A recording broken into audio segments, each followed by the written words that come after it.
Hello everyone, my name is Prachi. Welcome to Selection Mate. I hope आप सब अच्छे होंगे और आपकी तैयारी आपके आने वाले एग्ज़ाम के लिए भी अच्छी चल रही होगी।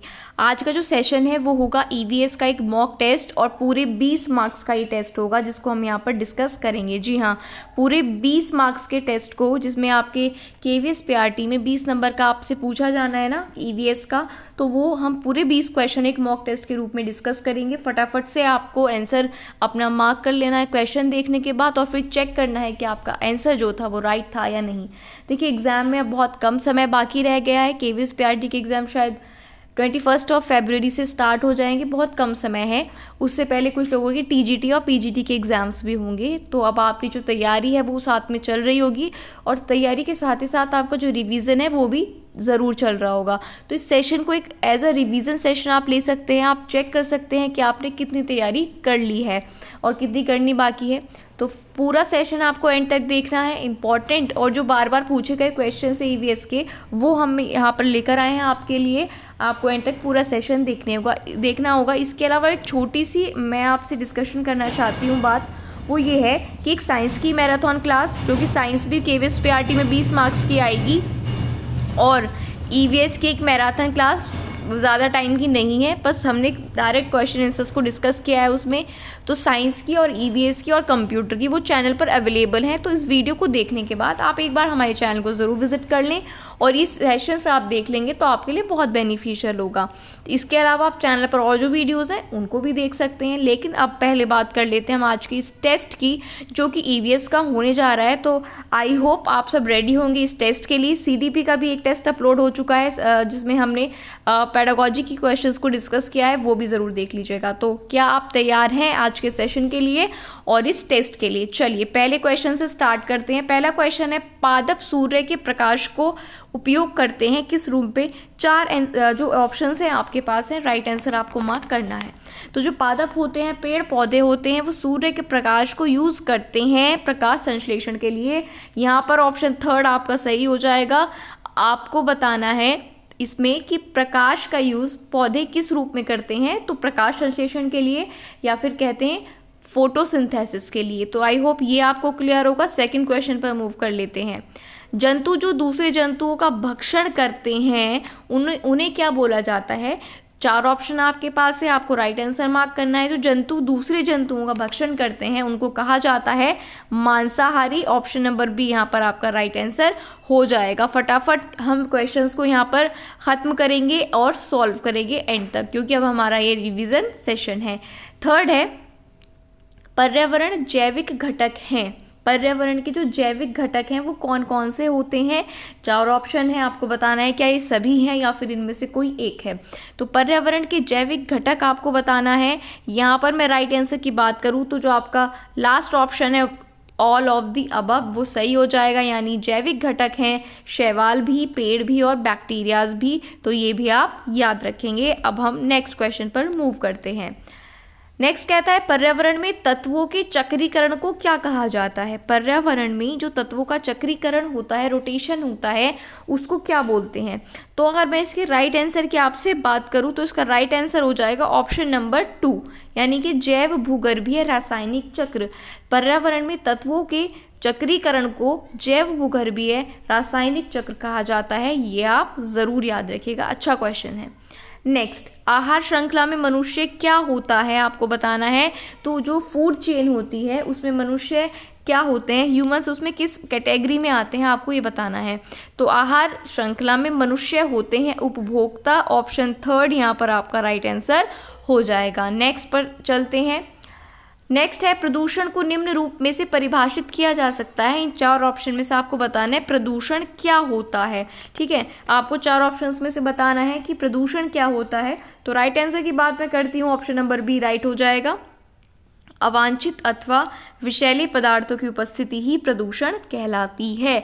नेक्स्ट पर चलते हैं। नेक्स्ट क्वेश्चन क्या कहता है, ओजोन डे किस दिन मनाते हैं? तो ओजोन डे कब सेलिब्रेट किया जाता है? 30 जनवरी, 21 अप्रैल, 16 सितंबर या फिर 15 दिसंबर। तो इसका जो राइट आंसर होगा वो होगा 16 सितंबर। 16 सितंबर को ओजोन डे मनाया जाता है। ये आपको याद रखना है, 16 सितंबर को। नेक्स्ट चलते हैं नेक्स्ट क्वेश्चन पर। नेक्स्ट कहता है, भोपाल गैस त्रासदी किस गैस के रिसाव के कारण हुई थी? तो जो भोपाल गैस ट्रेजेडी है जब वो हुई थी तो एक गैस लीक हुई थी, वो कौन सी गैस थी? आपको ऑप्शंस देखकर राइट आंसर मार्क करना है। तो उस गैस का नाम था मिथाइल आइसोसाइनेट। ऑप्शन नंबर 4 यहाँ पर आपका राइट आंसर हो जाएगा। गैस का नाम क्या था? Methyl isocyanate. नेक्स्ट क्वेश्चन पर चलते हैं। नेक्स्ट, किस पदार्थ से जल दूषित होने पर मिनी माता की बीमारी हो जाती है? बताना है कि कौन सा पदार्थ अगर जल में मिल जाए तो मिनी माता डिजीज हो जाती है।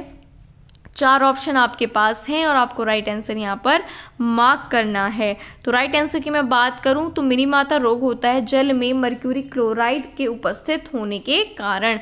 ऑप्शन 3 यहाँ पर राइट हो जाएगा। मिनी माता किसके प्रेजेंस के कारण होता है? मर्क्यूरी क्लोराइड के। नेक्स्ट क्वेश्चन पर चलते हैं। जल का क्लोरीकरण, ठीक है, वो किया जाता है, किस लिए किया जाता है आपको ये बताना है। जल का क्लोरीकरण किस लिए किया जाता है? तो अगर जल के क्लोरीकरण की मैं बात करूं तो जल का जो क्लोरीकरण है वो किया जाता है पैथोजेंस और कवक को मारने के लिए। ऑप्शन 3 यहाँ पर राइट आंसर हो जाएगा।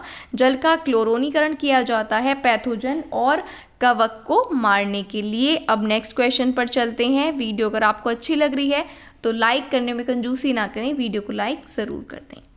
नेक्स्ट आपसे कह रहा है कि बीओडी का अर्थ क्या है, यानी कि बीओडी की फुल फॉर्म क्या है आपको बताना है। तो बीओडी की जो फुल फॉर्म होती है वो होती है बायोलॉजिकल ऑर्गेनिक डेथ। ठीक है, बायोलॉजिकल ऑर्गेनिक डेथ जो है वो फुल फॉर्म होती है बीओडी की, यानी कि ऑप्शन नंबर बी है वो करेक्ट आंसर आपका यहाँ पर हो जाएगा। नेक्स्ट क्वेश्चन पर चलते हैं। नेक्स्ट क्या कहता है?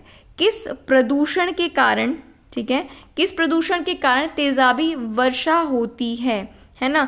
जो तेजाब वाली वर्षा कहते हैं जिसे हम, तो वो कौन सी गैस के कारण होती है? किस चीज़ के प्रेजेंस के कारण वो होती है?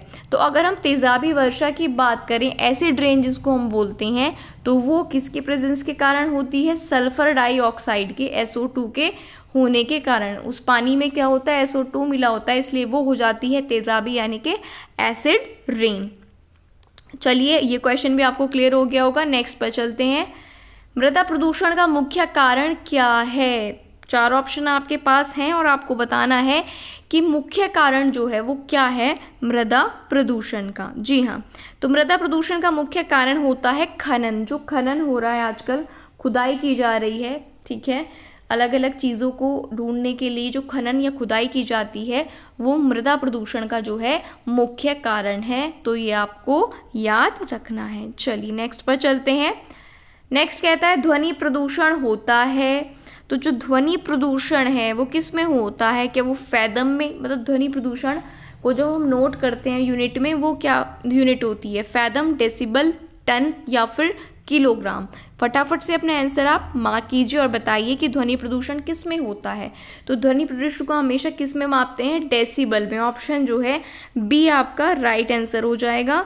ध्वनि प्रदूषण को डेसिबल में मापा जाता है। नेक्स्ट क्वेश्चन, ध्वनि प्रदूषण से होता है किस? ध्वनि प्रदूषण से क्या होता है? पुतली का फैलाव, हृदय गति में वृद्धि या रक्त नलिकाओं में सिकुड़न, या ये सभी चीज़ें? ध्वनि प्रदूषण के कारण क्या जो है डिजीज हो सकती है, क्या परेशानी आपके शरीर में हो सकती है, आपको ये बताना है।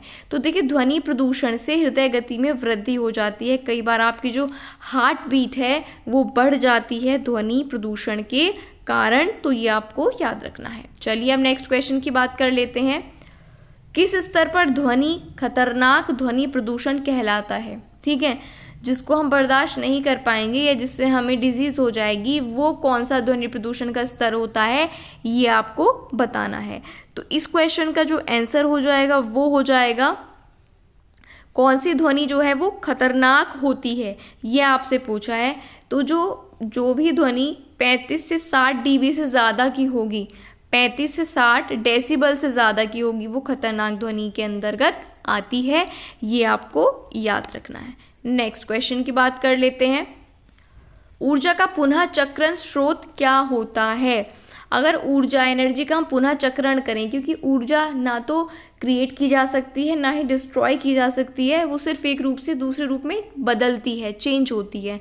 तो ऊर्जा का पुनः चक्रण स्रोत क्या है, क्या सोर्स है वो? तो अगर मैं इस क्वेश्चन के आंसर की बात करूं तो ऊर्जा का जो पुनः चक्रण का स्रोत है वो क्या है? इस क्वेश्चन को फिर से एक बार देख लेते हैं। इसमें थोड़ी सी मिस्टेक हुई है। वो क्या हुई है कि जो नॉर्मल स्तर होता है 35 से 60 डेसिबल होता है, लेकिन जो खतरनाक स्तर पे पहुंचता है वो पहुंचता है 120 डेसिबल से ज़्यादा वाला। तो ये थोड़ा आप यहाँ पर करेक्ट कर लीजिएगा। 120 डेसिबल से ज़्यादा जो होता है वो खतरनाक ध्वनि स्तर में आ जाता है। नेक्स्ट क्वेश्चन क्या था कि ऊर्जा का जो पुनः चक्रण स्रोत है वो क्या है? तो ऊर्जा का पुनः चक्रण किस सोर्स से हो सकता है? तो सौर ऊर्जा के द्वारा हो सकता है। जो सोलर एनर्जी है, ठीक है, जो सूर्य से प्राप्त ऊर्जा है उसके द्वारा ऊर्जा का पुनः चक्रण हो सकता है। तो जो इस क्वेश्चन का आंसर है वो होगा सौर ऊर्जा। नेक्स्ट क्वेश्चन पर चलते हैं। सबसे अधिक स्वच्छ जल किसमें पाया जाता है? इन चारों ऑप्शन में से जो सबसे स्वच्छ जल है वो किस चीज़ का है, आपको ये बताना है। तो जो सबसे स्वच्छ जल है वो है पोलर हिम और ग्लेशियर्स का। जी हाँ, ऑप्शन थर्ड यहाँ पर करेक्ट हो जाएगा। जो भी पोलर हिम और ग्लेशियर्स का जल होता है वो सबसे अधिक स्वच्छ माना जाता है। तो ये भी आपको याद रखना है। नेक्स्ट क्वेश्चन, मृदा क्षरण का मुख्य कारण क्या है? मृदा क्षरण का जो मुख्य कारण है वो आपको बताना है, वो क्या है? तो इस क्वेश्चन में फिर से आपके पास चार ऑप्शंस हैं और आपको राइट आंसर जो है वो मार्क करना है। तो मृदा क्षरण का मुख्य कारण वो पूछ रहा है, तो वो है निर्वनीकरण। ऑप्शन बी यहाँ पर आपका राइट आंसर हो जाएगा। मृदा क्षरण का मुख्य कारण क्या है? निर्वनीकरण है। ये आप याद रखेंगे। और आज का लास्ट और 20th क्वेश्चन, विश्व का सबसे बड़ा कोयला उत्पादक देश, ठीक है। तो यहाँ पर आपने पहले सबसे ज़्यादा कोयला उत्पादक, फिर उससे कम, फिर उससे कम, इस तरह से बताना है। तो विश्व के सबसे बड़े कोयला उत्पादक देश में हम बात करें कि इन तीनों में से जो तीन ऑप्शंस हैं, थर्ड ऑप्शन आप देखिएगा, सबसे ज़्यादा कोयले का उत्पादक जो उत्पादन करता है वो करता है China, then America, then Russia. तो ये ऑप्शन आपको याद रखना है, China, then America, then Russia. इस तरह से आपको क्वेश्चंस जो हैं याद रखने हैं, जो बहुत ही इंपॉर्टेंट क्वेश्चंस हैं, बार बार एग्ज़ाम में पूछे गए हैं। अब मैं आपको हर सेशन में हर सब्जेक्ट के वही क्वेश्चंस करा रही हूँ जो कि बार बार किसी ना किसी एग्ज़ाम में जो है आपसे पूछे गए हैं, चाहे वो ईवीएस की बात हो, चाहे पेडागोजी की बात हो, चाहे साइंस की बात हो, ठीक है। तो आप कोई भी सेशन मिस ना करें। यहाँ तक के जो 20 क्वेश्चन हमने करे हैं, आपको पहले से कितने पता थे, अपना स्कोर आउट ऑफ 20 आपको ज़रूर बताना है, ठीक है। आउट ऑफ 20 आपको पहले से कितने आते थे, आपने ऑनेस्टली बताना है कमेंट बॉक्स में कि आपको इतने क्वेश्चंस पहले से आते थे, और उससे भी पता चलेगा कि हाँ, एक दो नए क्वेश्चंस आपने यहाँ पर सीखे हैं जो अभी तक आप पढ़ नहीं पाए थे, वो आपको यहाँ पर पढ़ने को मिल गया है। इसी तरह से और इम्पॉर्टेंट वीडियोस देखने के लिए आप चैनल को सब्सक्राइब कर लीजिए, बेल आइकन को प्रेस कर लेना नोटिफिकेशन के लिए, और अगर ये वीडियो अच्छा लगा है तो इसको लाइक ज़रूर कर दीजिए और ज़्यादा से ज़्यादा लोगों के साथ इस वीडियो को शेयर ज़रूर कर देना। जाने से पहले आपके 2-3 सेकंड्स लगेंगे, अपने ग्रुप्स में इस लिंक को आप प्लीज़ शेयर ज़रूर कर दें, चाहे टेलीग्राम हो, फेसबुक हो या व्हाट्सएप हो, आप इस वीडियो को शेयर ज़रूर कर दें। अगर आपके कोई डाउट्स हैं तो आप कमेंट बॉक्स में भी लिख सकते हैं, और डिस्क्रिप्शन में टेलीग्राम चैनल का लिंक है, वहाँ पर भी आप अपने डाउट्स को लिख कर हमसे पूछ सकते हैं। किसी भी सब्जेक्ट का कोई भी डाउट है, हम कोशिश करेंगे उसको जल्द से जल्द सॉल्व कर दिया जाए। और जो भी, एक बार जाने से पहले चैनल को भी विजिट कर लेना, हो सकता है आपके लिए कोई इंपॉर्टेंट वीडियो आपका वेट कर रही हो और आप उसमें बहुत इंपॉर्टेंट क्वेश्चन आपको वहाँ पर देखने को ज़रूर मिलेंगे। आज के लिए इतना ही रखते, अपना स्कोर ज़रूर कमेंट बॉक्स में बता देना, और अपनी पढ़ाई को अब बहुत तेज़ रफ्तार पर कर दीजिए क्योंकि एग्ज़ाम बहुत पास है। पढ़ते रहिए। Thank you for watching the video.